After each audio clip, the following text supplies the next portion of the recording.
Salut tout le monde. Du coup, bienvenue sur le deuxième épisode de ce podcast. Déjà, je tiens à vous exprimer ma gratitude pour les retours que j'ai eus sur le premier épisode.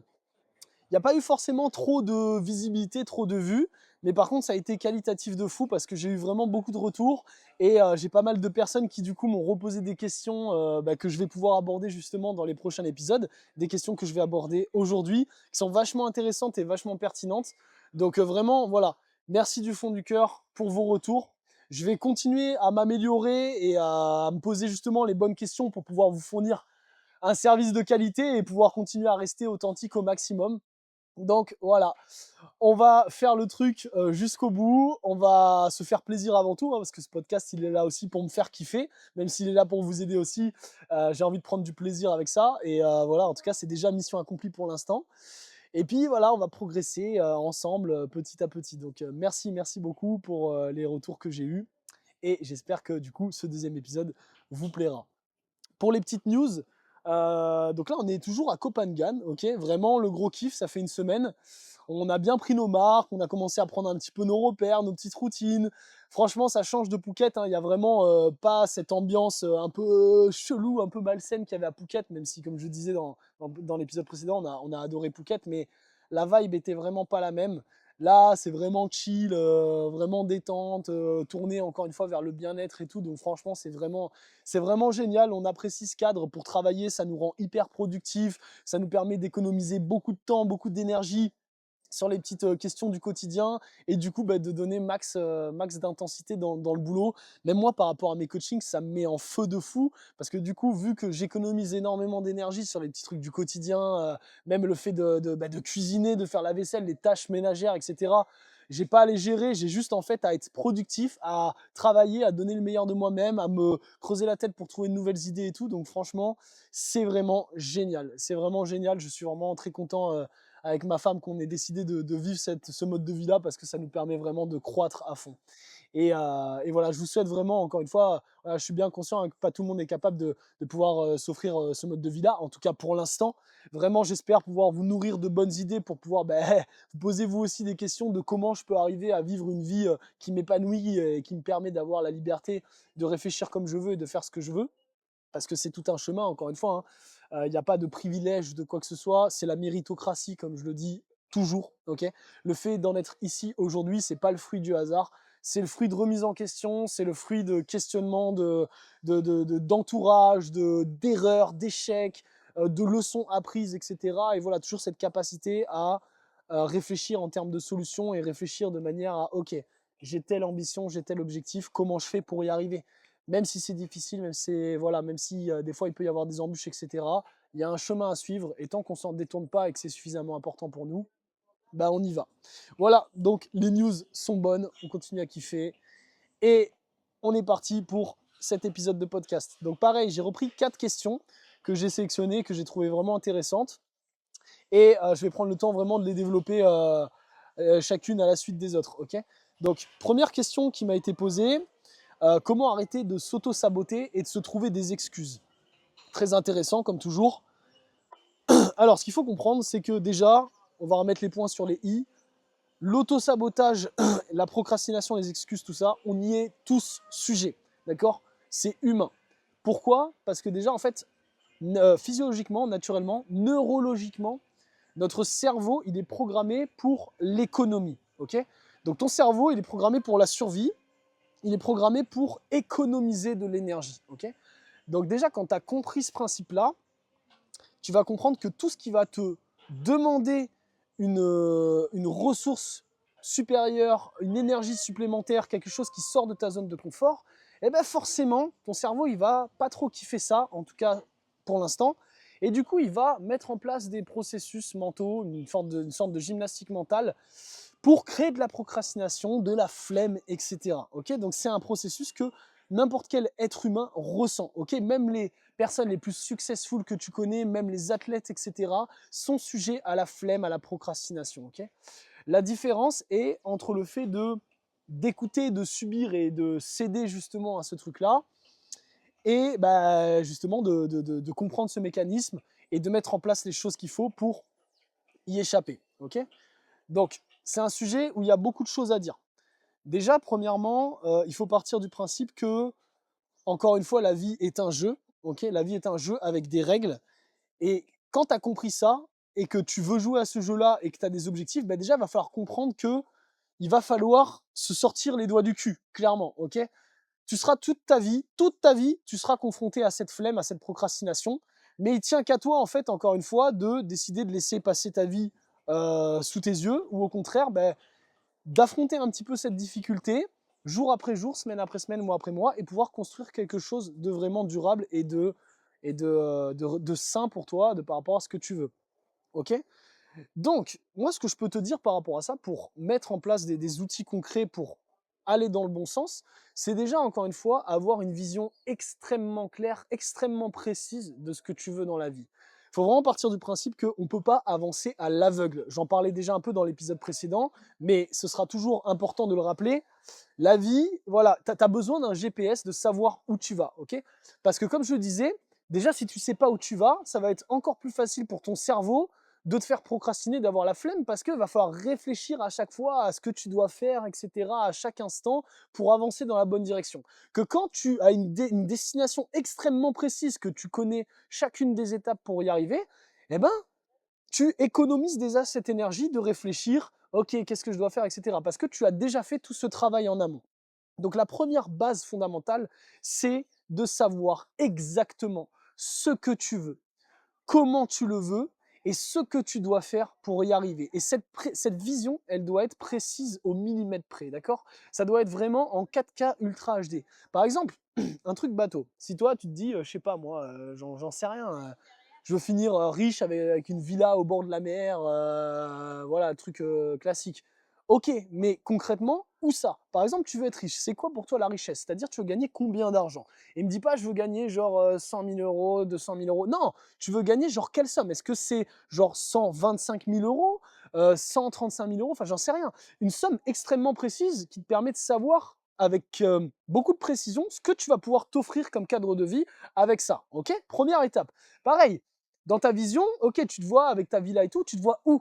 Dans quel pays? Dans quel endroit? Ok, ta villa au bord de la mer, est-ce qu'au bord de la mer, en face de toi, il y a des palmiers? Est-ce que c'est des cocotiers? Est-ce que c'est des bananiers? Voilà, est-ce que tu es tout seul? Est-ce que tu es en couple? Est-ce que tu as des enfants? Est-ce que tu n'en as pas? La maison, comment elle est? De quelle couleur elle est? Enfin, vraiment, il faut pousser les choses dans le détail de manière à ne laisser aucune place au hasard. Ok? Parce qu'encore une fois, c'est comme si tu visais, tu essaies de tirer à l'arc ou avec un fusil. Si tu vises pas, bah, tu vas tirer au pif, ok? Tu vas pouvoir juger, te rapprocher plus ou moins grosso modo de quelque chose, mais tu seras toujours à côté de la plaque quoi qu'il arrive. Que si tu prends le temps d'éclaircir la chose, de viser avec beaucoup de précision et voilà, d'affiner vraiment ces choses-là, et ben, encore une fois, tu vas savoir exactement ce que tu dois faire pour y arriver. Même là, je te prends l'exemple de quel pays, etc. Ben, tu vas savoir, ok, pour vivre dans ce pays, il me faut tel visa, il faut tel truc, etc. Donc, ça efface tout le hasard. Ok, ça permet de créer un plan concret. Et du coup, ça fait le lien avec la deuxième étape, c'est ça, c'est avoir un plan concret. Une fois que j'ai ma vision et que c'est très clair et que c'est limpide pour moi, eh ben, il y a une succession d'étapes que je vais pouvoir mettre en place et faire se succéder pour avancer vers mon objectif. Ok, la première étape, c'était ça, c'était la vision. Deuxième étape, ça va être une autre action, puis une autre action, puis une autre action. Chaque portion, tu vas la découper en objectifs court terme, moyen terme et long terme. Ok, ton objectif long terme, c'est ça, c'est ta vision, ta villa au bord de la mer, ton corps de dieu grec, etc. Ok, et du coup, tes objectifs à court terme, ça veut dire qu'est-ce que je peux faire là cette semaine tout de suite pour me renseigner, pour mettre en place une action qui me permet d'avancer là-dessus. Ok, si c'est voilà un objectif physique, ok, je peux commencer à prendre une habitude alimentaire qui va créer ce truc-là, etc. Si c'est financier, etc., je peux commencer à me renseigner. Je peux commencer à étudier d'autres offres d'emploi, ou je peux commencer à me mettre à mon compte et commencer à communiquer sur ce que je fais, etc. Bref, tu as compris l'idée, c'est avoir un plan qui se succède en étapes. Court terme, moyen terme, long terme, et de s'y tenir. Ok, la troisième étape, pour faire le lien avec ce plan construit, c'est l'organisation. Okay, l'organisation, encore une fois, de ne rien laisser au hasard et de ne pas compter justement sur ta motivation. D'accord, parce que comme on le disait juste avant, ton cerveau, il est programmé pour être économique et pour se fatiguer le moins possible. Ok, donc si toi tu comptes sur ta bonne volonté, sur ton énergie du moment, bah, t'es foutu d'avance parce que ta physiologie va te pousser en fait, à te détourner de ce chemin-là et à rester dans ce qui est connu, dans ta routine. Parce que ta routine, peu importe qu'elle soit bonne ou mauvaise, peu importe que toi tu l'aimes ou que tu l'aimes pas, c'est connu, donc c'est sécuritaire pour ton cerveau, ok? Et peu importe si tu décides de bouger, que ce soit dans le bien ou dans le moins bien, et ben c'est hors de ta zone de confort, donc ça sera une lutte pour ton cerveau. Donc organise-toi de manière à ne rien laisser au hasard, ne pas te dire ouais je sais que demain je ferai ci et que ça. Non, non, non, note-le dans ton agenda, mets-toi des alarmes sur ton réveil, sur ton téléphone, etc. Mais fais en sorte d'avoir une structure cadrée. Ok, vraiment, on ne compte pas sur ses pensées, son énergie, etc. Que dalle. Non, non, on utilise des outils concrets pour tronquer, venir justement hacker un petit peu notre motivation, notre flemme et être confronté face au fait que tu vas devoir te bouger le cul, d'accord? Parce que si par exemple toi tu te dis vas-y demain je me motive, demain je vais à la salle, etc. et tout, et que tu te lèves, bah, bien évidemment t'es pas chaud, t'es fatigué, t'as passé une mauvaise nuit, etc. pour x ou y raison, t'as pas envie. Mais que là d'un coup t'as plein de rappels qui pop devant toi, genre que ce soit sur ton téléphone, sur ton agenda en mode tu dois aller à la salle, t'as dit que t'allais à la salle, etc. Et ben ça va nourrir une idée qui va faire que ok, tu vas te reposer plus de fois la question, tu vas avoir envie de nourrir ton estime de toi, de dire putain, je m'étais dit que je m'étais engagé à le faire, etc. Donc vas-y, ok, je me bouge, j'y vais, ok. Donc encore une fois, c'est des moyens mémotechniques de pouvoir plus facilement ne pas se laisser avoir, encore une fois, par ces neurones, ok. Parce que je le dis souvent, ton cerveau, ton esprit, tout ce que tu veux, c'est à la fois ton meilleur ami, mais à la fois ton pire ennemi. C'est ton meilleur ami parce que ça va te permettre, si tu arrives à te connaître, comment dire, à travailler sur toi-même, et ben, tu vas connaître tes points forts, tes points faibles, et du coup, tu vas pouvoir optimiser ton temps et ton énergie en fonction de ses points forts et de ses points faibles.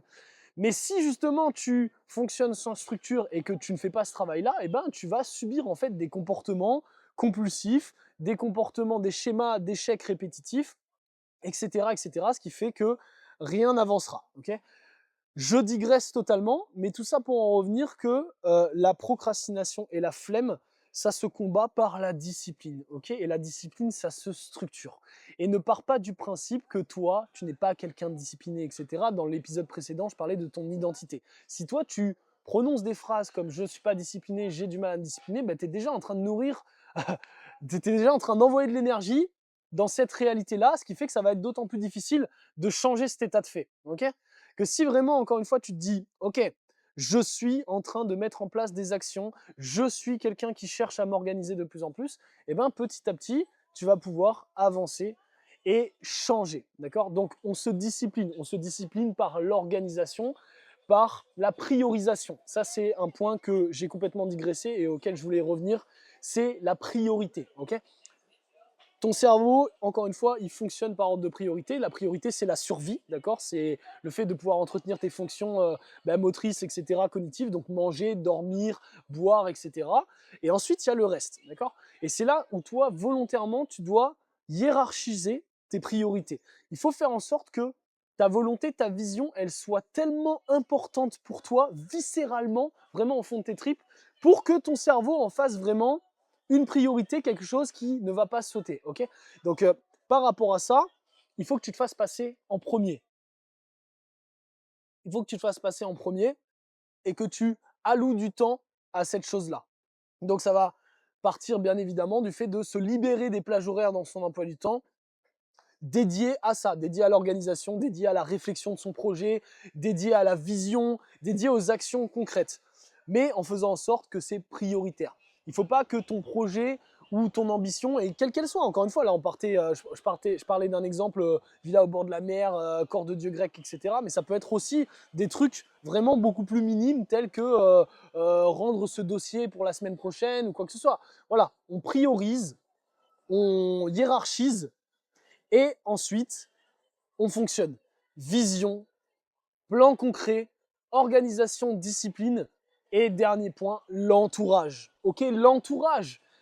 J'allais, j'allais pratiquement oublier justement ce truc-là qui est sûrement un des points les plus importants.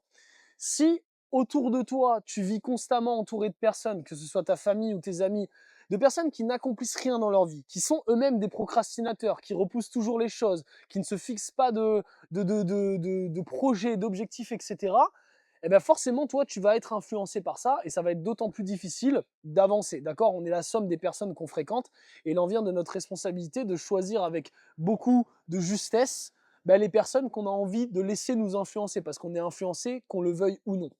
Donc, quand toi, il y a des choses qui te tiennent à cœur et que tu as envie de changer quelque chose dans ta vie, dans ton corps, etc., ben, entoure-toi un maximum, passe du temps ou même écoute des podcasts, des vidéos, des choses de personnes qui ressemblent à ce que toi, tu as envie d'être ou alors qui t'inspirent dans cette dynamique-là. C'est aussi le principe d'un coaching. Quand tu prends un coach, tu prends quelqu'un qui t'inspire, d'accord, que ce soit physiquement, mentalement, etc. Mais tu prends aussi quelqu'un qui va te parler régulièrement, avec qui tu vas échanger régulièrement et qui va nourrir justement de l'énergie dans cette vision.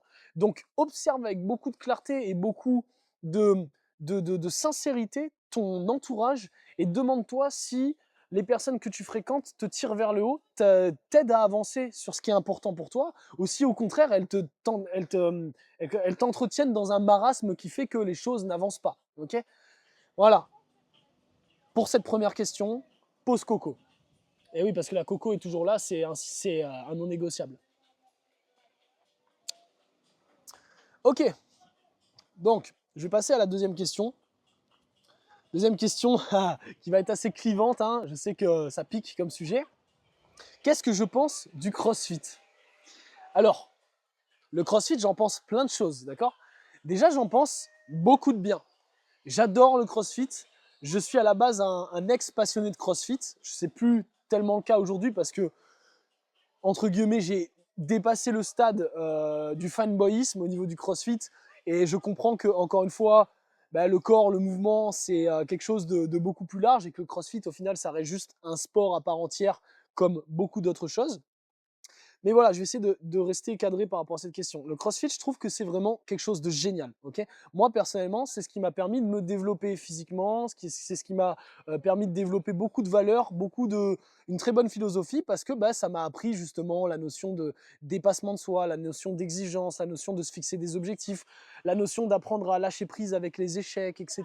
Donc voilà, c'est comme tu vas pouvoir expérimenter justement aussi dans n'importe quel autre sport. N'importe quel autre sport, si tu le pratiques avec vraiment ferveur, avec beaucoup d'âme et pendant suffisamment longtemps, tu vas retrouver justement ces principes-là. C'est pas pour rien, encore une fois, qu'on dit que le sport, c'est l'école de la vie.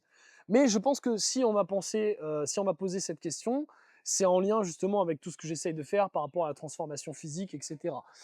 Et du coup, par rapport à ça, donc comme je disais, le CrossFit est un sport et un sport avec ses spécificités, ses points forts et ses points faibles. Donc c'est très bien parce que ça va te faire tester de nouvelles choses, ça va te donner envie de t'intéresser à plein de trucs, ça va t'apprendre l'esprit de communauté, tu vas rencontrer des personnes, tu vas être face à des personnes qui vont te challenger, qui vont t'apprendre des choses, etc. Donc en ce sens-là, c'est vraiment super. Mais après, comme on le disait aussi, ça reste un sport avec ses demandes, ses spécificités et aussi ses contraintes. Donc comme je disais, par exemple, ça dépend en fait quel genre de personne toi tu es et quel est ton objectif. Parce que voilà, le CrossFit, dans le CrossFit, il y a des spécificités telles que l'haltérophilie, la gymnastique et les sports de force, la mobilité, etc. Et est-ce que toi, par rapport à tes objectifs actuels, tu as besoin de ces choses-là? Et est-ce que c'est primordial pour toi d'allouer justement du temps et de l'énergie à ces choses-là? On va toujours pouvoir dire que oui, parce que dans un sens, comme je l'expliquais, voilà, tu te lances dans un truc, ça va t'apprendre plein de choses. Mais est-ce que c'est le moyen le plus efficace, le plus efficient et aussi le plus rapide pour atteindre tes objectifs? Je ne crois pas, d'accord? Parce que on va rester justement sur le domaine de la transformation physique, d'accord? Le fait de vouloir se créer un corps esthétique, un corps beau, un corps aussi quand même fonctionnel, ça demande de créer une certaine base de force, ça demande d'avoir une certaine base cardiovasculaire, et ça demande surtout voilà, une bonne hygiène de vie, une bonne alimentation. Okay, le CrossFit, c'est un sport que j'ai dit à haute demande spécifique et technique sur des choses qui mettent longtemps avant de devenir utile et qui demande un très gros investissement en termes de charge mentale, d'apprentissage et de temps aussi. Il ne faut pas se leurrer. Quelqu'un qui veut vraiment progresser en CrossFit, il ne faut pas se voiler la face. Il faut y dédier vraiment du temps parce qu'encore une fois, c'est un sport exigeant. D'accord ? Il y a cet aspect aussi compétitif qui fait que le niveau est toujours de plus en plus haut, etc. Donc voilà, quelqu'un qui veut progresser en CrossFit va vraiment devoir s'y dédier corps et âme. En tout cas, c'est ma vision des choses aujourd'hui. Après, si tu y vas pour te défouler, pour te faire un peu du bien mentalement, fais-toi plaisir. Mais je vais toujours retourner la question que si tu as besoin de te défouler, c'est qu'il y a des choses qui ne vont pas dans ta vie. Et dans ce cas-là, on ne prend pas le problème à la racine et on ne travaille pas sous le bon angle. Okay, pour moi, il ne faut pas rester dans cette notion d'avoir besoin d'un exutoire pour se sentir bien. Non, c'est soit tu te sens bien tout le temps et tu n'as pas besoin de te défouler et après du coup tu as le temps de te poser les questions de qu'est-ce que j'aime faire dans ma vie et tu fais juste les trucs pour te faire kiffer, ou soit tu as besoin de te défouler, dans ce cas tu as des problèmes, tu les attaques à la racine et tu fais en sorte de les travailler, de faire en sorte que ça change et que voilà, tu n'aies plus de névrose, que tu n'aies plus besoin de te dépenser ou de te casser la tête ou je sais pas quoi, d'oublier, de te vider, etc. Encore une fois, je digresse. Tout ça pour dire que le CrossFit, c'est un sport magnifique.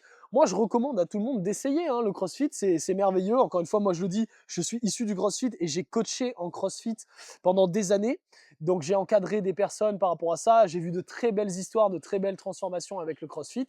Mais voilà, mon avis en tant que coach et en tant qu'accompagnant, en tant que professionnel dans ce domaine-là, est que si ton objectif, il est d'avoir du bien-être, de créer un physique, etc. Ben non, le CrossFit, c'est absolument pas ce dont vers quoi il faut que tu te tournes, ok?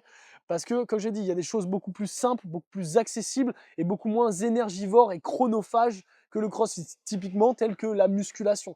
Tu gardes une base de musculation polyarticulaire, des mouvements simples, accessibles que tu vas pouvoir adapter en fonction de ta mobilité, des mouvements où il n'y a pas des standards à respecter, où il n'y a pas des règles à respecter, que tu vas vraiment pouvoir appliquer en fonction de toi, de ton contexte.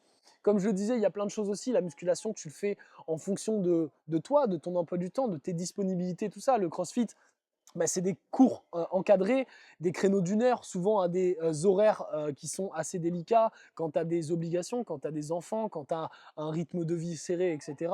Donc voilà, c'est une structure qui fait que tu vas devoir t'adapter justement à cette structure.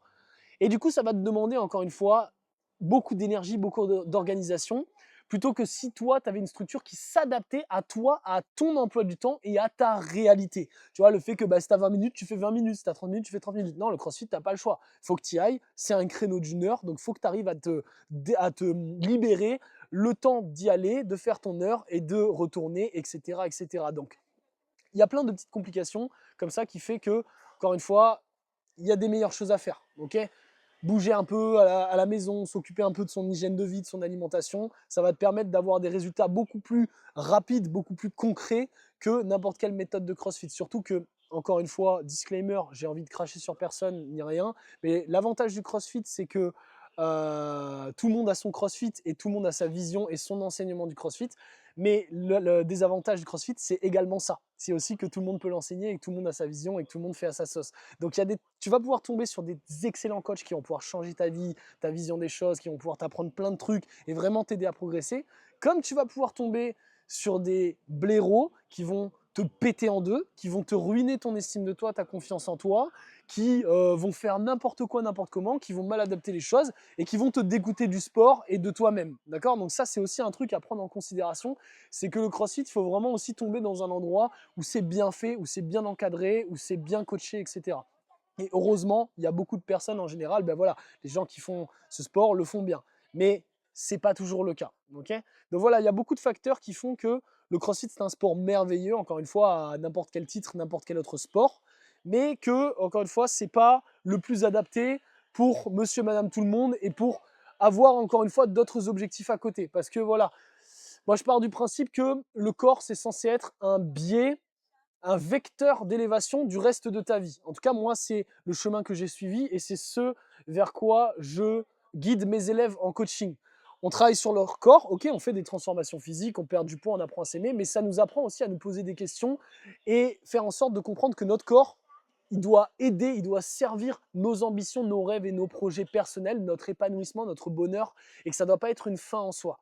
Ok, donc il y a des choses plus simples à faire et qui vont être encore une fois beaucoup plus malléables par rapport à ta réalité. Okay, et c'est comme ça qu'il faut réfléchir. Donc plutôt que de te demander quel sport je dois faire pour perdre le plus ou pour progresser le plus, demande-toi encore une fois, quelle est ma réalité aujourd'hui? Quel est le temps que je peux allouer?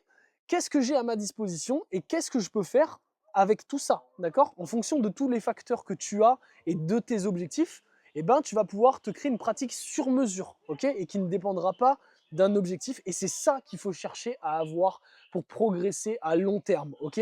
Si tu as ce truc-là, donc cette structure, qui s'adapte à toi, à ta réalité et pas l'inverse, et ben là, tu progresseras toute ta vie à long terme et tu pourras toujours continuer à croître et le moment venu, tu pourras te poser toutes les autres questions de j'ai envie de tester telle ou telle chose, etc.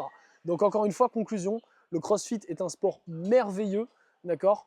Si vous aimez le CrossFit, pratiquez le CrossFit. Moi, j'adore. Je m'en pratique encore aussi un petit peu de mon côté, même si c'est plus ma pratique principale. Je m'inspire encore de ce que je connais à travers le CrossFit dans mon entraînement et tout. Mais ce n'est pas ma pratique en soi, d'accord? Je ne suis plus un CrossFitter à part entière. Et voilà, faites ce que vous aimez, mais faites encore une fois quelque chose qui est réaliste et raisonnable par rapport à vos objectifs. Pause coco. Alors, du coup, bah tiens, ça fait un petit peu le lien, c'est bien. Troisième question, les meilleures méthodes pour prendre du muscle. Donc je pense que je vais pouvoir passer assez rapidement sur cette question parce que ça fait un petit peu le lien avec celle d'avant. Pour prendre du muscle, il faut comprendre le principe plus que le protocole, ok? Parce que des protocoles, il y en a plein. Je vais essayer de l'aborder un petit peu rapidement. Mais ce qu'il faut comprendre, c'est que le principe, c'est que ton corps, tes muscles, ils ont besoin d'une stimulation. Ils ont besoin d'être exposés à une stimulation pour pouvoir s'adapter. Donc concrètement, pour prendre du muscle, il y a des principes qu'il va falloir respecter qui sont l'apport en protéines, ok? Donc déjà, tu gardes cette base qu'il faut consommer, pour moi, un bon apport en protéines conséquent qui va nourrir ta masse musculaire, c'est au minimum 2 grammes par kilo de poids de corps, entre 2 grammes et 2 grammes 5 par kilo de poids de corps, ok? Donc il faut nourrir justement ce muscle. Le muscle est alimenté par l'apport en protéines, ok? Et deuxièmement, donc par la pratique physique, en poussant le muscle à l'échec. Donc en fatiguant le muscle suffisamment pour qu'il reçoive le signal que, ok, pour la prochaine fois, je dois avoir plus de ressources pour m'adapter et pour me développer, pour pouvoir répondre à cette stimulation de manière plus efficiente. Ok. Donc concrètement, par rapport à ça, il y a plein de méthodes. Il y a la méthode de pousser des charges lourdes, ok, en allant à l'échec. Il y a la méthode de pousser des charges semi-lourdes, toujours pareil à l'échec avec plus de répétitions. Et il y a la méthode de faire du volume de répétition avec du poids du corps ou même des charges légères, du moment qu'en fait tu respectes cette stimulation qui est je dois emmener mon muscle au plus proche de l'échec ou carrément à l'échec total. Ok, c'est ça qui fait avec l'apport en protéines que tu vas nourrir ton muscle, que tu vas lui donner la stimulation nécessaire pour qu'il puisse se développer. Évidemment, le sommeil aussi, d'accord? Parce que c'est dans la récupération, c'est dans la phase de repos que l'on se construit, ok? L'alimentation, le sommeil, c'est la phase du coup où on déverse les matières premières pour pouvoir alimenter ce développement et cette croissance. Et l'entraînement, c'est la phase de chantier, c'est la phase où on construit, on déconstruit. Okay, donc, les méthodes pour prendre du muscle, elles sont celles-ci. Okay, il y en a plein. Il y a les méthodes classiques de musculation, les 4x10, il y a les supersets, il y a même le crossfit, appliqué dans une certaine mesure aussi, ça va pouvoir fonctionner, du moment qu'on respecte ces fondamentaux-là. Okay, donc, peu importe ce que toi, tu vas vouloir mettre en place, que ce soit avec des charges libres, avec des haltères, avec des barres, avec des kettlebells ou avec ton propre poids du corps, avec tout ce que tu veux, du moment que tu respectes ce principe-là et le principe de surcharge progressive, eh ben, tu vas progresser. Le principe de surcharge progressive, il est de toujours donner progressivement, au fur et à mesure des semaines et des mois, une stimulation supérieure à celle que ton corps avait déjà reçue, justement pour le forcer à s'adapter et qu'il puisse répondre à la contrainte qui lui est demandée actuellement. Donc tout simplement, hein, ça peut être aussi bête que avoir un programme d'entraînement qui se répète par exemple pendant 4 semaines et où la première semaine, je sais pas, tu vas faire ton 4x10 au développé couché, ok, et je sais pas, tu vas le faire à 60 kg, ok, tu fais ton 4x10 à 60 kg. La semaine d'après, tu vas augmenter le poids. Ok, donc tu vas faire ton 4x10 à 65 ou 70 kg. Ok. La semaine d'après, tu vas augmenter le volume. Donc là, par exemple, au lieu de faire ton 4x10, tu vas faire un 5x10, d'accord? Ou un 4x12. Donc là, tu vas augmenter le volume, tu vas augmenter le nombre de séries ou le nombre de répétitions. Et la dernière semaine, pareil, soit tu réaugmentes en fait le volume ou l'intensité, mais dans tous les cas, en fait, tu augmente un curseur qui fait que ton corps va devoir s'adapter à une contrainte supérieure par rapport à ce qu'elle avait. Une fois que tu sens que tu atteins un plateau, parce qu'évidemment, ça a ses limites, bien évidemment, quand tu as répété ça pendant quelques semaines, il y a un moment où ça devient dur de progresser. C'est là où il faut avoir une phase de deload, un petit peu ce qu'on appelle, donc de retour un petit peu avec une intensité plus basse et de changement de pattern. Donc là, par exemple, je te disais, tu as fait du 4x10 pendant 4 semaines au développé couché à la barre. Ok, tu sens que tu atteins un petit palier et tout, que ça fatigue un petit peu et tout. Ok, et ben tu vas repasser, je sais pas moi, par exemple, à un autre mouvement qui sera des écartés à la poulie ou alors du développé incliné, mais cette fois-ci aux haltères. Et puis tu vas recommencer plus léger en reprenant le même principe, qui est la semaine 1, je commence avec une charge, semaine 2, j'augmente le volume ou les séries, etc., etc., etc. Donc, pour répondre à cette question, quelles sont les meilleures méthodes pour prendre du muscle? C'est amener tes muscles à proximité ou directement à l'échec, ok, en appliquant ce principe de surcharge progressive, de quelconque manière qu'il soit, le nourrir suffisamment en protéines, ok, avoir un apport calorique suffisant, hein, parce que l'apport en protéines ne suffit pas si tu manges comme un moineau, évidemment, il faut quand même s'alimenter. Tu peux, pareil, une autre croyance qu'il faut démystifier, c'est que tu peux être en déficit calorique et créer du muscle, d'accord? C'est comme ça qu'on crée du muscle tout en restant sec. C'est pas aussi efficient que si j'étais en léger surplus calorique, mais ça fonctionne très bien. Moi, je me suis bâti comme ça. J'ai jamais été en gros surplus calorique et c'est comme ça que j'ai pu bâtir de la masse musculaire toujours en restant sec, ok? Donc il y a des moyens de prendre du muscle sans passer par des prises de masse, d'accord? Ça aussi, pareil, arrêtez avec vos prises de masse, vos sèches, etc. Pour moi, c'est vraiment de la merde. C'est un truc de bodybuilder, encore une fois. Les trois quarts des gens qui font des prises de masse, elles prennent du gras plus que du muscle. Et sauf qu'après, derrière, vu qu'elles font des sèches, d'un coup, elles se dessinent, elles se trouvent trop frais, elles se disent, oh putain, ça a trop bien fonctionné. Non, c'est juste qu'en fait, tu t'es habitué à te voir gras pendant 3 mois. Et d'un coup, tu sèches, donc tu vois tes abdos, tu as l'impression d'avoir une transformation physique de malade. Mais c'est normal. Tu passes de gros à plus skin, donc tu as l'impression que c'est ouf. Mais non, tu aurais eu le même résultat si tu n'avais pas pris ton gras et que juste tu t'étais laissé progresser en restant sec, quoi. Donc voilà, apport en protéines et un sommeil suffisant.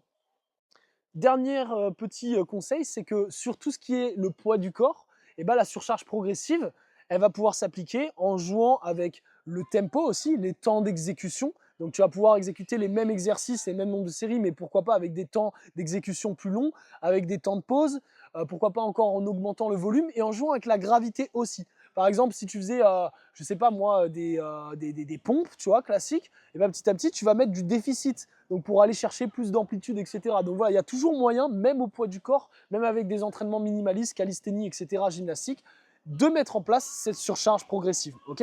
Donc je résume une dernière fois, pardon, parce que je digresse encore.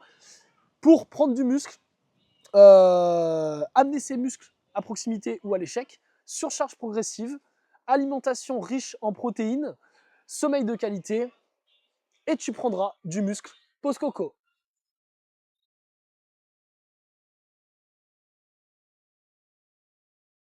Ok, dernière question du coup, très intéressante aussi. Est-il toujours possible de changer après 40 ans? Ha, ha, ha. Donc là, on va taper fort dans les croyances de beaucoup. Il y en a même qui se disent que après 30 ans, c'est compliqué. C'est toujours possible de changer, ok? Tout le temps, à n'importe quel moment de sa vie, on peut se reprendre en main. D'ailleurs, pour la petite anecdote, et si ça vous intéresse, il y a un gars qui s'appelle Alain Gustave sur les réseaux, qui lui a décidé de se prendre en main là au sport. Il a 74 ans, un truc comme ça, je crois. Et lui, il s'est mis au sport très tard dans sa vie. Et je vous laisse aller voir par vous-même à quoi ressemble Gus et ce qu'il fait aujourd'hui, ok? Bref, tout ça pour dire que dans tous les cas, on va pas se mentir. Oui, plus tu attends, plus tu prends de l'âge, plus tu pars de loin, plus ça va être compliqué forcément de progresser, plus ça va être difficile de progresser, ok? Mais par contre, tu vas toujours pouvoir avancer et atteindre tes objectifs. C'est pas parce que tu n'as pas fait de sport les 40 premières années de ta vie que tu vas pas pouvoir te créer un physique de fou, que tu vas pas pouvoir augmenter tes performances, te challenger et avoir ce que tu veux. Ça va être plus difficile que forcément la personne qui faisait du sport déjà depuis plus jeune ou que la même personne qui prend les mêmes démarches ou les mêmes décisions à l'âge de 25 ans, évidemment, parce que physiologiquement, tu n'as pas la même énergie, tu n'as pas la même mentalité, tu n'as pas le même retour d'expérience. Enfin, il y a plein de facteurs qui font que oui, naturellement, c'est plus difficile, mais dans tous les cas, tu peux progresser. Parce que le corps, encore une fois, est un système adaptatif. Le corps s'adapte et répond aux stimulations qu'on lui donne. Donc à partir du moment où toi tu décides, ok, maintenant j'ai compris, mon corps il fonctionne comme ça, si je veux prendre du muscle, je dois faire ce truc-là, etc. Si je veux perdre du gras, je dois être en déficit calorique. Si je veux avoir plus d'énergie, je dois bien manger, je dois bien dormir, etc. À partir du moment où tu mets en place ces choses-là, encore une fois de manière adaptée à ta capacité aujourd'hui, eh ben, tu vas progresser, c'est tout, c'est comme ça. Moi, j'ai connu et j'ai encadré, j'ai coaché des gens qui, à plus de 40 ans, 50 ans, la personne la plus âgée que j'ai coachée, elle avait 72 ans aussi, et on a réussi à avoir des résultats de fou. Des pertes de gras, des soulagements de douleur, des rehaussements de la posture, de la santé, quoi.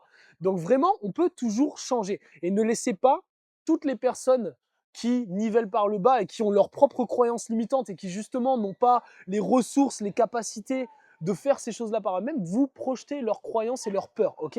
Parce que évidemment, encore une fois, plein de personnes invalideront mon discours, diront que non, c'est pas possible, etc. Mais c'est parce que ce sont des personnes qui eux-mêmes n'ont pas ces résultats-là et ne se sont jamais investis suffisamment pour les avoir. Encore une fois, petit tips, petit conseil que je peux vous donner, quand quelqu'un vous donne des conseils ou vous explique quelque chose, regardez la personne qui vous dit ces choses-là. Encore une fois, si une personne en shape vous parle de physique, vous parle de machin et tout, ok, vous pouvez peut-être accorder une certaine forme de crédit à cette personne-là parce qu'elle incarne d'une certaine manière ce qu'elle vous dit. Mais si c'est pas le cas, mais genre basta quoi. Même les médecins, quand tu vois un médecin là qui a du bide, qui fume des clopes et tout, qui te dit ouais non c'est chaud, etc. Va falloir prendre des mais oh, fuyez, dégagez, parce que ce gars-là n'incarne pas son discours. Ce gars-là incarne une vision que toi tu ne veux pas devenir. Donc si toi t'écoutes ce gars-là, mais tu vas donner du crédit à sa vision et tu vas, mine de rien, te rapprocher de sa vision à lui aussi. Parce que tu vas écouter ses conseils, tu vas écouter sa vision du monde. Donc, partez du principe qu'il faut, encore une fois, s'inspirer des personnes dont le corps, les succès, etc., vous émulent, vous inspirent et dont vous voulez voilà, vivre la même chose. Donc moi, je vous le dis clairement, de manière objective et de manière scientifique et empirique aussi, encore une fois, parce que ce n'est pas que mon avis, d'accord, c'est quelque chose que j'ai expérimenté sur le terrain depuis des années en accompagnant des centaines de personnes. On peut toujours changer, ne laissez personne, absolument personne, vous dire le contraire. Mais voilà, évidemment, sortez-vous les doigts du cul le plus rapidement possible, parce qu'au plus tôt vous faites les choses, au plus tôt au plus tôt ce sera facile pour vous, au mieux ce sera facile pour vous, au plus vous progresserez rapidement. Et c'est comme ça que je dis que des fois, il faut se mettre l'urgence de vivre aussi, ok? Dans tous les cas, il ne faut pas voilà, dramatiser, il faut se dire que tu auras toujours toute ta vie l'opportunité de te reprendre en main, de changer ton corps, de perdre du poids, de tailler ton physique, de bâtir une entreprise, de faire tout ce que tu veux, tout ce que tu veux, absolument tout ce que tu veux. Mais voilà, ça va demander, encore une fois, comme je disais au début de ce podcast, une vision, un plan, une structure, un entourage, et voilà, quelque chose de concret. Donc oui, on peut changer à n'importe quel moment de sa vie. Mais n'attends pas d'avoir 40 ans, n'attends pas d'avoir 50 ans, 60 ans, n'attends pas que ce soit difficile, n'attends pas qu'en fait tu sois dans l'urgence et que tu sois forcé de le faire, parce que voilà, ce sera dur, quoi, ce sera dur et il faut l'accepter. Donc au plus tôt tu décides d'arrêter d'attendre le bon moment ou d'attendre la fatalité, parce que ça aussi, faut être au clair avec ça, la fatalité viendra quoi qu'il arrive. Si on repousse les choses, si on ne prend pas soin de sa santé, si on ne se pose pas les bonnes questions par nous-mêmes le plus rapidement possible, elles finiront par s'imposer à nous. Moi, je le sais très bien comment ça va se passer. Les gens de mon âge, là, actuellement, la trentaine, quarantaine, etc., qui sont là, qui se disent bons vivants, qui sont encore à vivre comme s'ils avaient 18 ans, qui font l'apéro, qui font pas de sport, etc. Je les vois. Déjà, ils font 10 ans de plus que leur âge. Ils sont en train de plus en plus se plaindre, etc. Ils sont en train de souffrir. Et petit à petit, ils sont en train d'avoir des déclics en mode ah ouais, putain, merde, faut que ça se bouge. Et ceux qui n'ont pas encore ce truc-là, ils vont l'avoir tôt ou tard. Sauf que voilà, au bout d'un moment, ce sera compliqué. Et même, il y a même des personnes qui l'auront jamais et qui vont finir leur vie en mauvaise santé, qui vont même peut-être mourir précocement, prématurément, etc. Enfin bref, dans tous les cas, la vie nous rattrape et tout se paye dans la vie.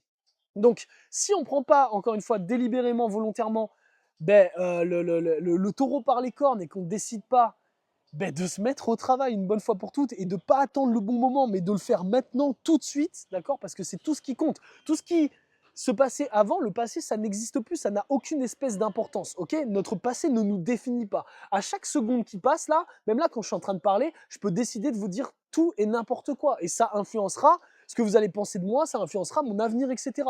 Donc tout se forge dans le présent, ok? tout se forge dans le présent. Même les épisodes de podcast, ce que j'ai dit dans l'épisode précédent, je peux l'invalider aujourd'hui. Et du coup, voilà, parce qu'on est toujours en train d'évoluer, on est toujours en train d'apprendre. Donc partez du principe que c'est maintenant que la vie, elle se déroule et qu'il faut arrêter de se dire plus tard, plus tard, plus tard, parce que plus tard sera toujours plus dur. Et ça, c'est la réalité. Okay, maintenant, quand on sait ça, eh ben, encore une fois, chacun voit midi à sa porte et chacun assumera les conséquences de ses choix. Là est la conclusion de ce discours aujourd'hui. Parce que voilà, je dirais toujours et j'encourage les gens à vraiment toujours garder en tête que voilà, on pourra toujours tout faire dans notre vie et tout, mais voilà, il y en a qui auront plus de facilité que d'autres, il y en a pour qui ce sera plus simple et voilà. Donc, voilà, je pense que j'ai suffisamment répondu à la question. À vous de vous faire vos propres conclusions, encore une fois, parce que ce que je cherche à travers ce podcast, c'est vous donner ma vision des choses, vous donner mon opinion, mon avis, mon retour d'expérience personnelle et professionnelle aussi, et que vous puissiez après développer votre propre pensée critique et faire les choix qui s'imposent selon ce que vous voulez derrière. Le but, encore une fois, c'est de vous nourrir et que vous vous mettiez à l'action. Okay, ne soyez pas le genre de personne qui écoute, qui consomme et qui n'agissent pas. D'accord, personne ne veut être ce type de personne. Personne ne veut être le figurant dans un film. Okay, on est tous le personnage principal de notre vie. Et la différence entre ceux qui vont justement jouer ce rôle pleinement et les autres, ben, c'est le fait d'être acteur ou d'être passif, d'être consommateur de ces choses-là. Okay, donc, j'espère que ce podcast vous aura aidé. J'espère que à la suite de ça, vous allez tout de suite pouvoir vous poser des questions et mettre en place des choses, des actions concrètes. Je vous le dirai toujours, je suis là pour aider ceux qui ont envie de se fixer des vrais objectifs, ceux qui en ont assez de faire le yo-yo toute leur vie, qui en ont assez de tester mille et une choses, d'écouter des discours qui vont dans tous les sens, etc. Et au final de toujours revenir à la case départ. Si tu es ce genre de personne prêt à travailler, prêt à changer ton corps, à bâtir quelque chose de concret, eh ben, viens à moi, viens discuter avec moi, on fera du beau travail. Et quoi qu'il arrive, nourris ta vision, nourris tes objectifs.